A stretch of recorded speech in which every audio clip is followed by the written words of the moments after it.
welcome to the fourth Slice of Anime podcast. This is a podcast that I do every week where I just go over some general anime stuff, go over news, as well as a topic of the week, as well as just some extra little bits. We talk about random anime stuff.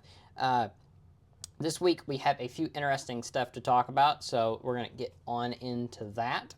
As always, if you enjoy this and you'd like to see more, don't forget to like and subscribe. Really helps me out, helps the channel grow, and helps me do more whenever it comes to the podcast as well as other videos. So thank you very much for that. But anyway, let's get right on into the news segment. So this last week was pretty much the end of the spring season for anime. So with that, we got the end of Demon Slayer. I've already made a video on that, but we also did get a confirmation that the trilogy is coming.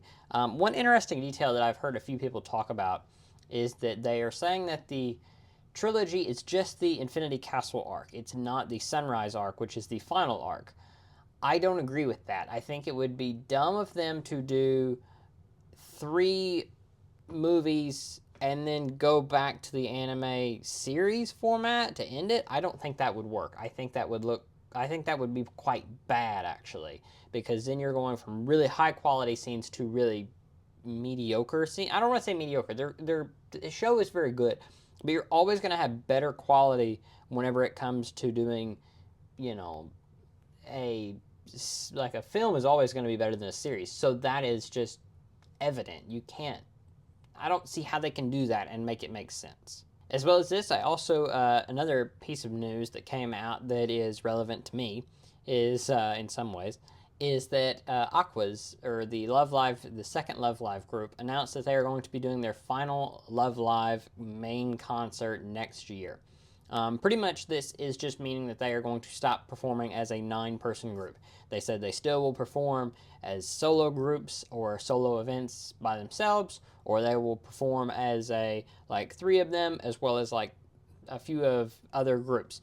And I feel like this is not honestly, the more I've looked into it, I don't think this is a result of Aqua's in general. I feel like this is a result of other things besides just this, because if you look at it, there's a few girls from Muse who have decided to start doing more and more, and I feel like there's a few members of Muse that would like to continue doing music. They would like to continue as these characters, but I don't think all of Muse really wants to do that. So to me, it's this idea of they're trying to say, after a certain amount of time, we retire the group, but we do not retire the characters unless that girl herself wants to retire. I really like this idea. If Honoka, or I don't remember her name, but if the voice actress behind Honoka would like to continue being Honoka for the next 20 years, I do not mind. I absolutely enjoy that. I think it's great. But I think the idea of the entire group sticking together, I think that's a bit much. That's kind of what you're doing there is you're going to eventually make one of the girls look bad. Because if Aqua's continued to go on as a 9-person group, they never had, and say something happens, one of the girls decides, I want to have a family, I want to, go out and I want to do something else, and then she decides to retire, maybe they aren't able to do a final Love Live, and that looks bad on her for quitting. But she's not quitting, she's done it for a long time, so that would look bad on her compared to the others. So to me, I think doing this way is a lot better. Obviously, I made the video saying that how to end Aquas, and I don't necessarily disagree with that. I think it's still correct, but I do like this way they're doing it, seemingly. They haven't announced this is why they're doing this, but I think that makes the most sense, and I'm fine with it. I think it is the most logical way to do the Love Live series moving forward. The next thing here is Mushoku Tensei Season 3 was announced. So last week as well, I mentioned that we would probably be getting Mushoku Tensei Season 3 in 2026 because they've already announced that Studio Bind is doing another anime next year. That's why we wouldn't get Onimai Season 2 until at least 2027. That is exactly what's happening. They are doing their other anime next year, and then they're doing Mushoku Tensei Season 3 in 2026. So, seemingly they are doing one anime a year. I think that's great. I think it makes sense. No issues there. I still need to finish it, but I have not yet. So we'll get back to that. But the final thing here is there was a bunch of anime announced or given updates or manga, light novel announcements. There was a bunch of announcements in general at Anime Expo this weekend. Obviously, I'm recording this on Saturday. This will go up on Sunday, so you know more information about some of the announcements than I do.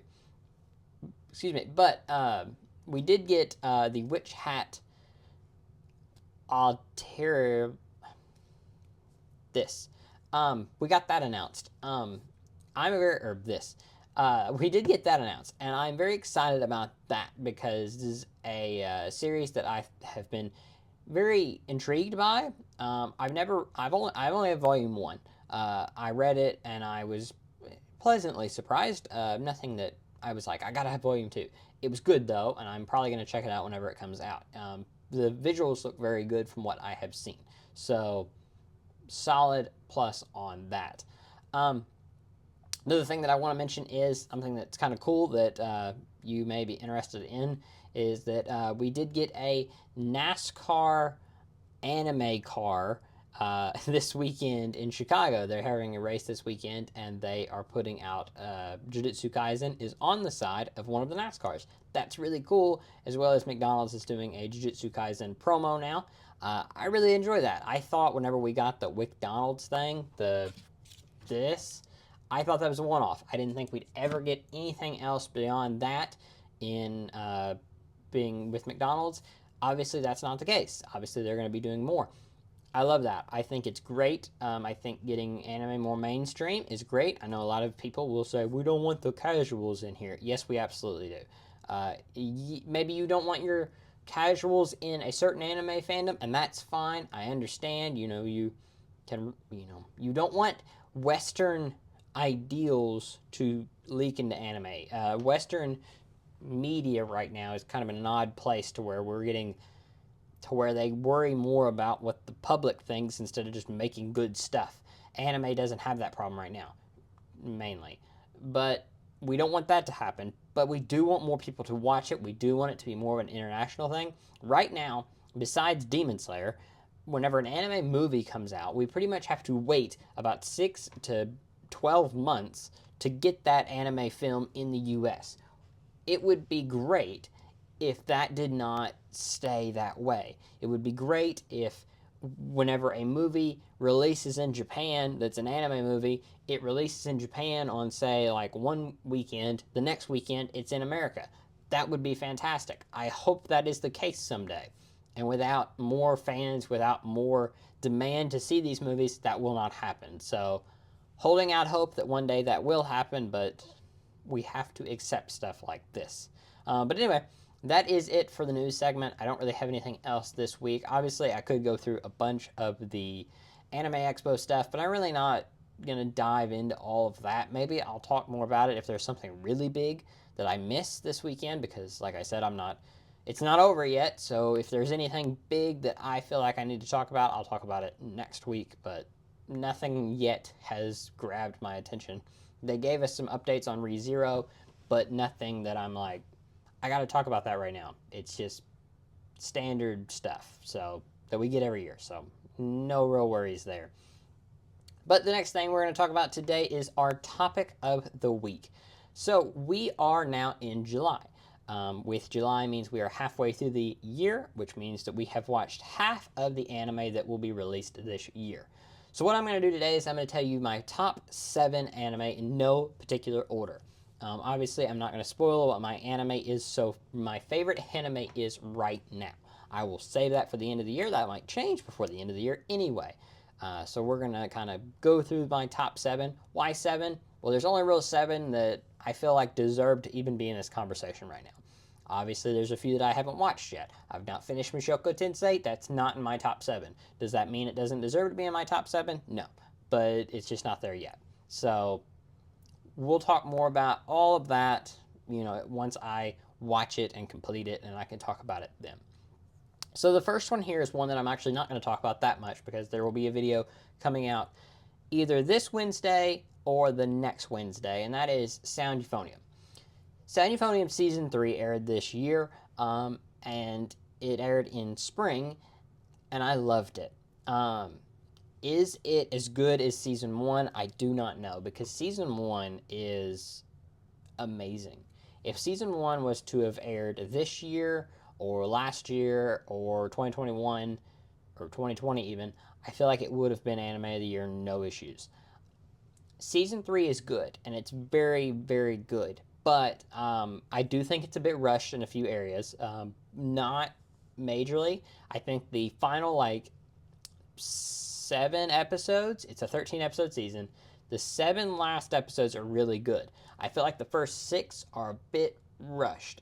They do kind of speed through a few things. Once we get kind of the plot rolling, it does very good. But the first, like, little bit is just, it feels so, like, chaotic. And I get that it kind of works because that's supposed to be kind of the idea, because Kumiko is going through so much this year now being president. It feels a little bit rushed, but it just didn't. It gets much better. I really enjoyed the way it ended. It ended exactly how I wanted it to. I know a lot of people were hoping for a anime original ending, which we did get some changes, and I really like those changes, but I'm really happy that we didn't get some changes that a lot of people were hoping for. I'll talk about that in the other video, because there's a lot I want to say on this entire franchise. It has some really high highs, some really mediocre lows, in my opinion, but it's a phenomenal franchise. Doesn't matter the highs, the lows, whatever. I think it's a must watch. And it does a fantastic job of something that I was not a very big fan of, being concert band, and it makes me really appreciate it. So, A plus on that one. It is one of my top 7. Is it my anime of the year? You'll have to wait and see. The next one here is Frieren, Beyond Journey's End. I think this is on everybody's anime of the year list. Now, I am going to be including part 1 and part 2, because it was not labeled as separate things. It was just labeled as Frieren, Beyond Journey's End, 24 episodes, season 1. There's nothing, there is no like separate things that were labeling it as part 1, part 2. There was nothing labeling it as season 1, season 2. It's just season 1. A lot of things like Mashoko Tensei had season 2, part 1, part 2. Frieren is just part 1, or just season 1. So even though it started in 2023, ended in 2024, it's all the same. So I'm counting the whole thing as one. Same with the next one I'll talk about, but we'll get to that.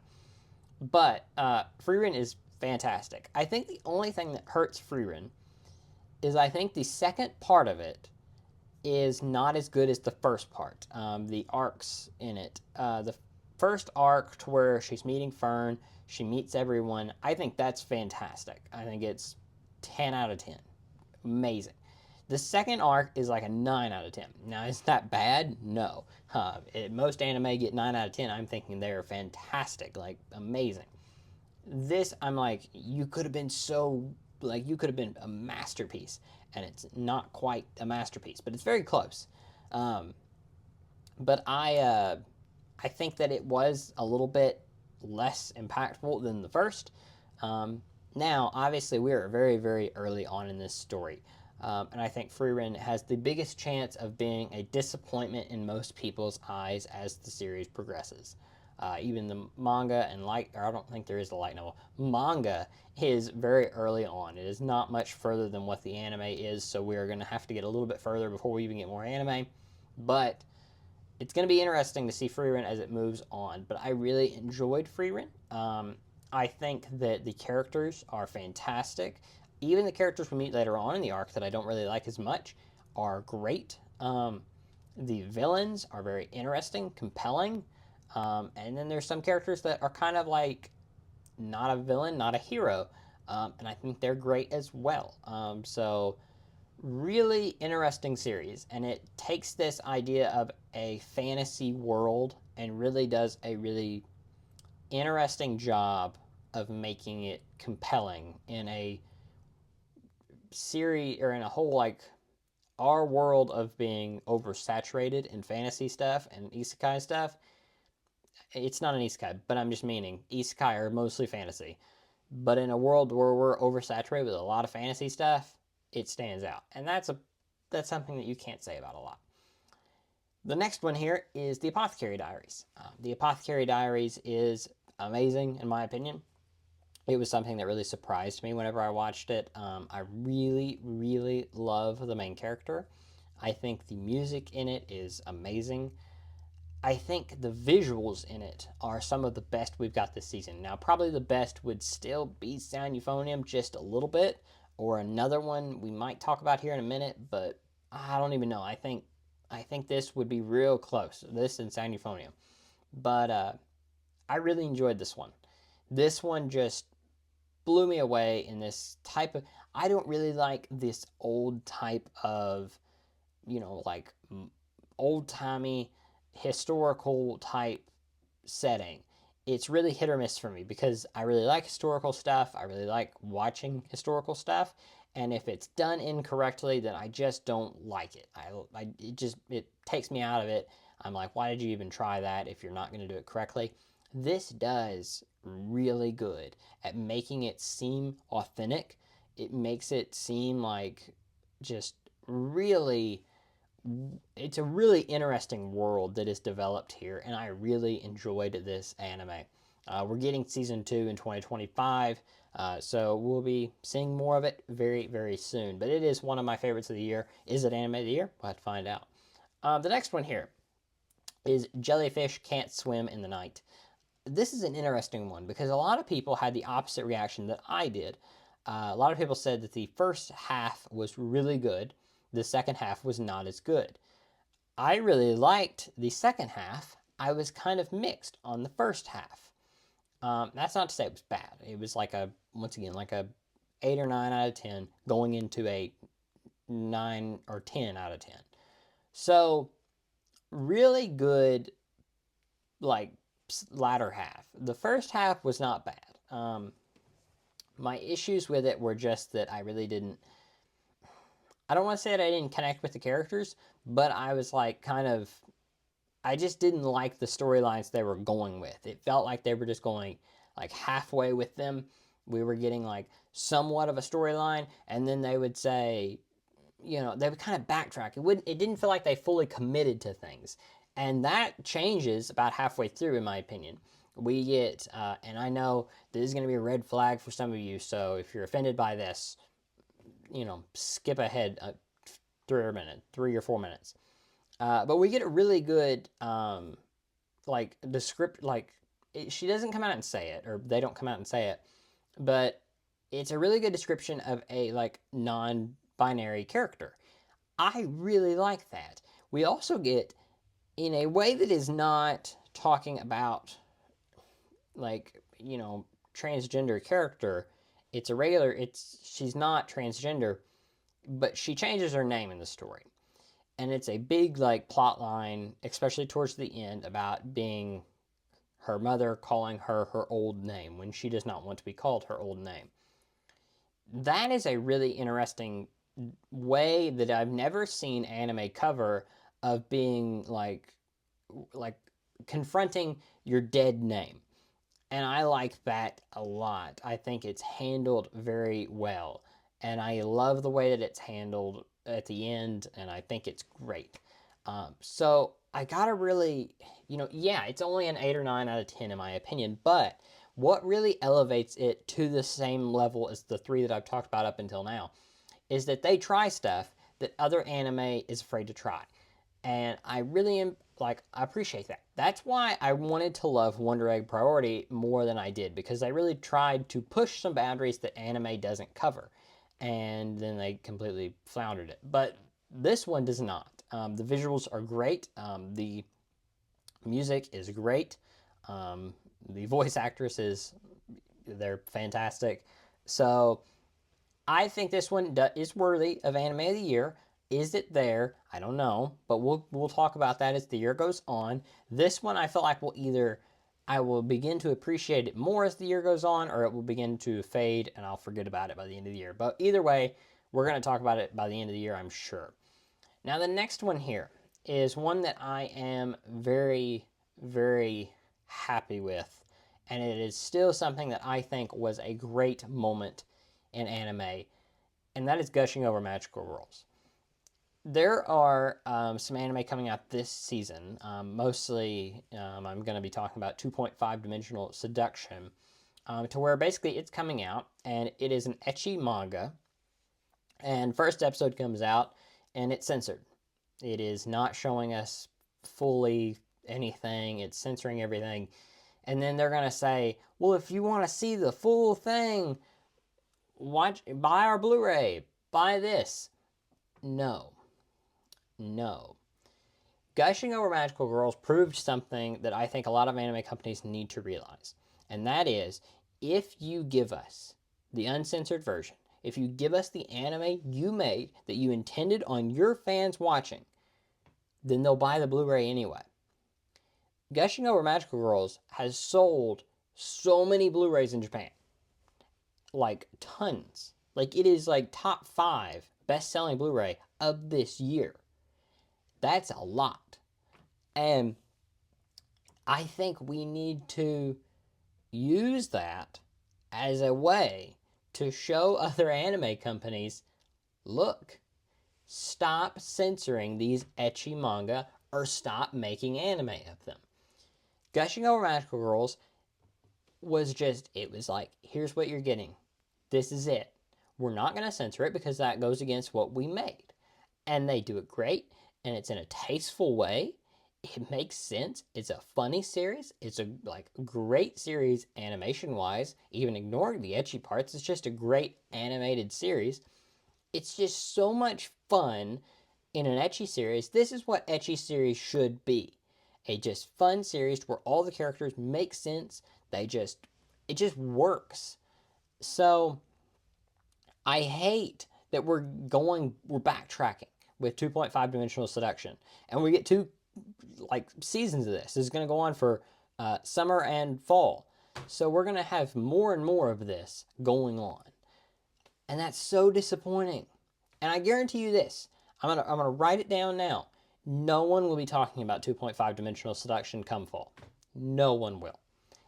Is that because of the ecchi stuff? Maybe. But there's so many people that will not watch it. They'll wait till the Blu-ray comes out, and then they'll binge it all at once. Then they'll not talk about it because why do they need to talk about it? It's over. No one's going to talk about it. And that's why you don't get a season 2, and Gushing Over Magical Girls will most likely get a season 2, because why wouldn't they? They sold a ton of stuff. They're getting merch, and they're really trying to push 2.5 Dimensional Seduction. I guarantee you it will not do as well as they are hoping. It will flounder, and you mark my words. We'll talk about that at the end of this season, because we're gonna talk about that, but I'm disappointed in them. And if there is no uncensored version at all, and this was it, like this is the anime you're producing, that's even worse. Because if you're gonna do that, don't license ecchi anime or ecchi manga. License another slice of life or isekai series that you can just pump out and make and then sell a little bit and then move on. If you can't do an ecchi manga correctly and make an ecchi anime, if you just try to do it soft core, then forget about it. Don't even try. That's one of my pet peeves, and I hate it. But Gushing Over Magical Girls is fantastic. It is definitely in the running for Anime of the Year. Is it Anime of the Year? We'll have to find out. But coming out in the same season is Dangers in My Heart Season 2. This is the one that I wanted to say was really well animated, and it really is. I love where they went with the characters this season. I love where we're at in Dangers in My Heart. We probably don't have enough material for a Season 3 right now, so this had to set up to where it's probably going to be a bookend for now, with possibility that they never make a Season 3. And I think the way they did that was fantastic. It's a really good ending, and I really appreciate that. I like the way that it ended. I like all the stuff we saw this season. I think it's better than Season 1, and I already really liked Season 1. Now, is it Anime of the Year? I don't know. And I'm not saying that because I'm like, we'll have to find out. I'm saying that because this is a fantastic anime in a year that had some masterpieces. This could be really good, and I'm gonna rewatch all these. I'm keeping a list of 10 or 11 that I'm really interested in, and I'm going to rewatch them as the year goes on to find out what my anime of the year actually is. But this one, I feel like, will come up a bit short, but it is worthy of being in that conversation. And it might win some awards, and I hope it does. Now, the final one I'm going to talk about is one that I don't want to say is not going to win Anime of the Year. It might. But I feel like it dropped the ball at the very end, and that is Train to the End of the World. It deserves to be in this conversation because the first about 9 episodes are amazing. I love them. They work so well. The quick wit humor is like, bam, you're good. I couldn't snap there. But it just works so well. It was funny. I enjoyed the entire time watching it. But then at the end, about episode 9 or 10, it starts to drop. No, episode 11. Right before the delay, because episode 12 was delayed. Episode 11 and 12 really just didn't work for me. And I don't think that's for lack of trying. I think that's lack of time. And whenever a series like Wonder Egg Priority failed because they didn't do time management correctly and they basically messed up the ending because of bad storytelling, this is not that case. They really had a good story here. I think it was planned out well. I think what happened was they had to cut stuff due to time and time constraints due to animation that they just couldn't finish. And you really can tell that in the final episode. Is this a bad series? Absolutely not. They did a great job. Everybody in behind it deserves a round of applause for it. They did great. But I also think that they probably know that they messed up at the very end, and that's a shame because I think it was very good and it deserved more than what it was. But it deserves to be in this conversation. Is it going to be Anime of the Year? Probably not, but it deserves to be in the conversation in my opinion. And still a top 10 anime of the year probably because I think it's great. I think it really, really tried, and I'm very proud of what we got. It is still one of my favorite anime of the year, no doubt. But that is it for the top 7 here. Like I said, I'm not going to rank them right now because some of them I don't even know what I would rank them. But I do think that this year compared to like last year is kind of mixed. In some ways, I want to say that it's better because I think we've had higher highs, but I also think that we've had that middle tier is not as strong as it was. Like last year, we had some really good ones. This year, we got some really good ones, but then we also got some that's like, that was fine. One that I didn't mention, but I think should be mentioned, I'm almost done with season 2, is Laid Back Camp season 3. A lot of people were kind of hating on it because of the animation style had changed. It's a new studio behind it. I think it was great. I have no issues with it. The only reason it's not here is because I just don't think it's up to what everything else did. It didn't go above and beyond anything. That's why it's not here. So there's a few of them that are like that, but no real issues with them. It's just that they didn't try something extra while the 7 I mentioned did, and I'm going to give them a thumbs up on that. But anyway, that will be it for this week's topic. Let's move on to the Q&A section. So we're doing it a bit differently now for Q&A. You can click a link down in the description now, and you can go click that link and ask a question anonymously. If you'd like to include your name in that, then just comment it down below in the reply section, and I will use your name then. If you don't have a question you'd like to ask anonymously, you can do that. Or if you'd like to ask it anonymously, you can click that link down in the description and it will take you to a place where you can ask it anonymously and I will answer the best ones each week. Or if I run out of them, I will save the next one and I will ask that, or I will answer that next week, which I already have. So do that and I will answer a few of them like I will today. So the first one here is, how do I afford my anime collection? What do I do for a living? I have a construction job, and pretty much I didn't go to college. Is that a bad thing? Maybe, maybe not. It's depending on what you want to do. I don't really see the value in I didn't know what I wanted to do if I went into college, and I didn't see the benefit of having student loans, everything like that. So I didn't do that. Obviously, if that's something you did, that's great. I don't recommend you drop out of college to start an anime collection. Don't do that. If you're doing college, keep doing college. It's great.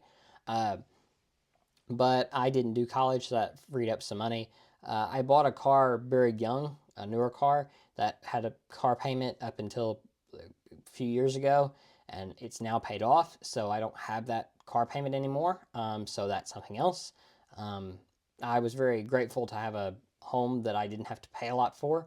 It's just random bills now, but it's not as much as it would be if I had to rent or anything. So I've been grateful in a few different ways. And then obviously, with my job paying pretty well, I'm able to do that. And I don't make money from doing this or Twitter. I make very little. I don't want to say very little. I make a decent, but not enough to like pay for any of this or pay for my bills even. I wouldn't be able to afford my normal bills if I had to survive off Twitter. But it basically just if I want to, if my recommendation is to take your current amount you make a week, and then what you need to do is you need to budget that. First off, is pay every bill that you will have for the next week on payday. That is the best way to do it, and I just recommend that because if you pay it all on payday, then you don't have to worry about accidentally spending that money. Your bills are already paid. Late payment, if you make a late payment, you're adding on that late fee, and if you keep piling on late fees, you're eventually just going to be double paying your rent or double paying your phone bill or double paying your utility bill. Don't do that. Pay your bills before they're due. Pay them in advance. It's great to do that. Also, once you get that done, then you need to kind of you need to put money back. That is my best advice for you, is to have enough money to whatever is in your like daily use. Say it's a cell phone, or say it's, I know cars are expensive, but just think about cars or appliances if you own a place, whatever. Have enough money put back at all times to where if you needed to, you can replace those items without worry. Uh, my biggest thing is don't worry about your finances. If you're going to worry about your finances, that's a lot of stress on you. Don't do that.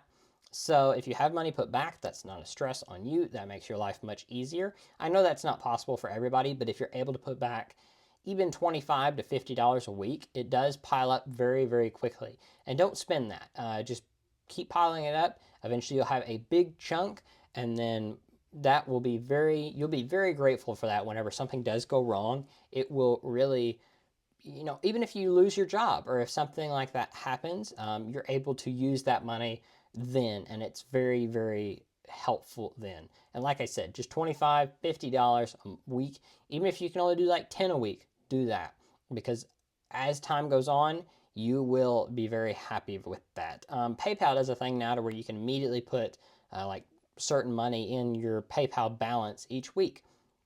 If you don't have a savings account, I do recommend setting up a savings account, but if you don't have one, use stuff like PayPal. That is a great way to do it. Just make sure it's not using your balance first, and then you could just keep putting it in the balance. And then if you need that money, just take it from PayPal, put it in your bank account. It's like one day to put it in there, and then bam, you have the money available. So it is a great way to do that. There are other apps. I'm not going to recommend any because I don't know them, but just budget out everything. And then finally, once you've got your budget, and I do recommend putting a little bit more back for savings than you would otherwise. Once you've done that, your bills, your savings, then if you have any left over, do what you want with it. I don't care.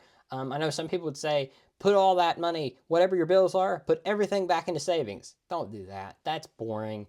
I don't believe in the idea that you should spend or you should save everything you earn. Some people are. Some people decide they want just a massive amount of money in their bank account. And that, if that's you, that's great. That's not me. I would much rather stare at all of this than I would another zero in my bank account. This is much more enjoyable to me. I can pick up a plushie or pick up a figure, and it gives me a lot more enjoyment than another zero in my bank account. So that is just me.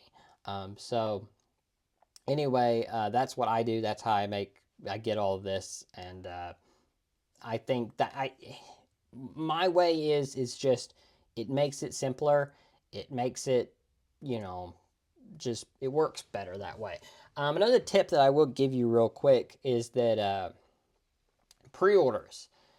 Be mindful of your pre-orders, because some sites will do a pay when you pre-order, and I kind of recommend that, because if you can't afford to buy something at the time you pre-order it, you probably shouldn't pre-order it. So whatever you buy, know you have to spend that. You have to pay for that pre-order when it arrives. Ami Ami, you have to pay whenever it arrives. Big Bad Toy Store, you have to pay when it arrives. I've never actually bought anything from Entertainment Earth that was a pre-order. I've only bought stuff in stock. But I know that you pay for the pre-order when they arrive. Be very mindful of that, because you may get 5 Nindroids that you can see there. I've got a few Nindroids now that I just got the other day. You will have, if you get 5 of them in a week, they don't care. They're going to charge you for them. Ami Ami gives you a week. They'll tell you whenever everything is in stock. They'll give you a week to pay for all of that, and if you don't, then it is all canceled. Don't do that. Just be aware. Be ready to pay for those. I do recommend, if it's too much for you, try. There's pay in 4 options with like PayPal. There's stuff like that. I do recommend those if you like to make it a little bit easier for you. Spread it out. Now, don't get too many pay in 4s. Just be mindful of your money. That is the best advice I can give you whenever wanting to start a collection. Be mindful of your money. That is number one thing. If you're mindful of your money and you can buy a figure and nothing in your mind says, I can't afford this, you're doing a good job. So that's my advice for that. The next question here is, do I think isekai series have reached a creative limit? Yes and no. I think isekai has a lot more possibilities than it already has. I feel like they could do a lot more. Like, there's a lot of untapped potential with isekai, but they keep wanting to do like the fantasy aspect. They keep wanting to throw them all in a fantasy world. I don't like that. I think it's so boring whenever they're like, reincarnated in another world with my second sister or whatever. I don't know. It's so boring, and they're so forgettable. I don't like those. I do think that idea of isekai is very overdone. Now, if you wanted to say I got isekai'd into a, complete like a sci-fi world, now that'd be interesting. But they ain't gonna do that. I don't know. Maybe they have, but do I think isekai has reached its creative limit? No. Do I think that the specific genre that they keep trying to put isekai series in has hit its creative limit? Pretty much, yeah. The next question here is one that I don't even know, because I didn't want to think about it. I want to think about it on camera. What is a waifu that I think is overrated? This is a really interesting question. I don't know.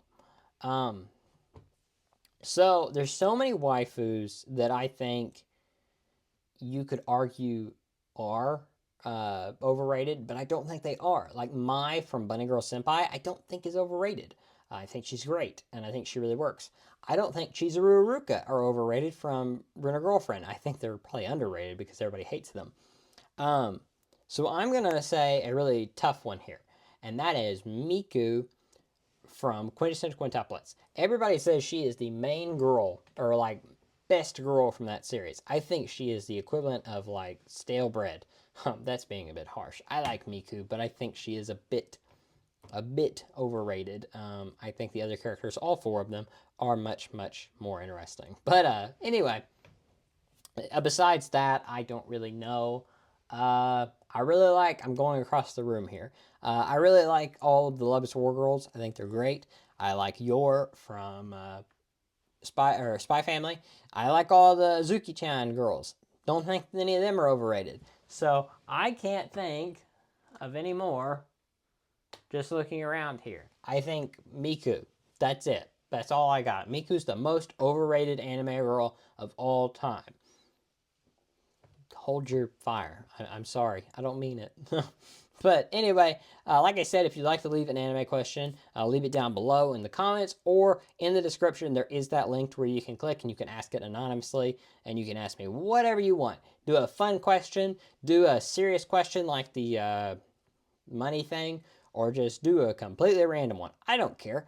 Even if it's not anime related, go ahead and ask it. There's one that I think will be interesting that I've saved for next week because I wanted to answer these. But I saved one for next week in case we need it.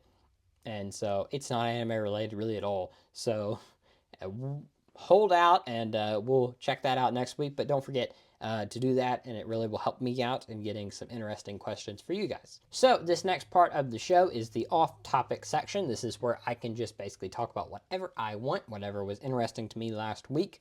I'm not going to talk about Star Wars this week. Last 2 weeks we've talked about Star Wars. I'm not going to talk about Star Wars this week because there was nothing really interesting in this previous episode that I care about in the Acolyte. What I will talk about is I went to Nashville for the NASCAR race this past weekend. This was the first NASCAR race I've been able to attend in over a year now. The last one I went to was Talladega in 2022. I've been to quite a few NASCAR races. I've been going since I was a kid. So I was really excited to be able to go back to another one. Me and my mom, my grandparents went, and it was a lot of fun. It did rain halfway through, but were able to finish it. There was 5 overtime attempts, which was a record set in NASCAR.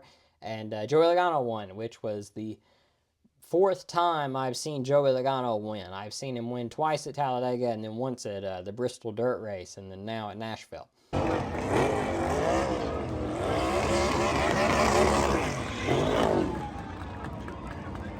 But I did have a lot of fun. I did get a few of the die-cast things here. I got Ryan Blaney's car here from the Martinsville win last year. I really like, he's my favorite driver. It used to be Jimmy Johnson. It is now Ryan Blaney.